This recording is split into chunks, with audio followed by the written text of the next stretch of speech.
पत्नीला बाईचे लफडे करतो असे सांगितल्याच्या कारणावरून एकाचा खून। याबाबत पोलिसांकडून मिळालेली अधिक माहिती अशी की यातील फिर्यादी लिंबूबाई संतोष विटकर, वय वर्ष 35, राहणार महालक्ष्मी झोपडपट्टी, वीर तपस्वी शाळेसमोर, भवानीपेठ, सोलापूर यांचा मुलगा यातील मयत नागेश संतोष विटकर, वय वर्ष 20, राहणार महालक्ष्मी झोपडपट्टी, वीर तपस्वी शाळेसमोर, भवानीपेठ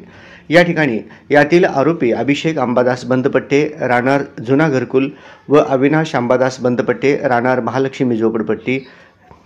वीर तपस्वी शाळेसमोर, भवानीपेठ, सोलापूर यांनी फिर्यादी लिंबूबाई विटकर यांचा मुलगा नागेश विटकर यास यातील आरोपी अभिषेक अंबादास बंदपट्टे यांची पत्नी लक्ष्मी यास यातील आरोपी क्रमांक 1 अभिषेक अंबादास बंदपट्टे याला दारूचे व्यसन आहे, तो जुगार मटका खेळतो, बाईचे लफडे करतो असे सांगितल्याचा राग मनात धरून काल रात्री 8:30 वाजण्याच्या सुमारास यातील आरोपी अभिषेक बंदपट्टे यांनी यातील मयत नागेश याला हातोडीच्या व लाकडी दांडक्याने मयत नागेशच्या तोंडावर जबर मारहाण करून जखमी केले।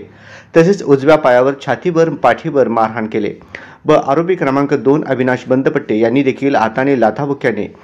मारहाण करून गंभीर जखमी करून नागेश यास जीवे ठार मारले आहे। म्हणून जोडबाईपेठ पोलीस ठाण्यात मयत नागेश विटकर यांची आई लिंबूबाई संतोष विटकर यांनी दिलेल्या फिर्यादीवरून भारतीय न्याय संहितेची कलम 103/1, 115/3-5 प्रमाणे गुन्हा दाखल करण्यात आला असून यासंबंधी पुढील तपास जोडबाईपेठ पोलीस ठाण्याचे वरिष्ठ पोलीस निरीक्षक चव्हाण हे करत आहेत। दरम्यान या घटनासंदर्भात अधिक माहिती विटकरच्या कुटुंबियांच्या वतीने देण्यात आली।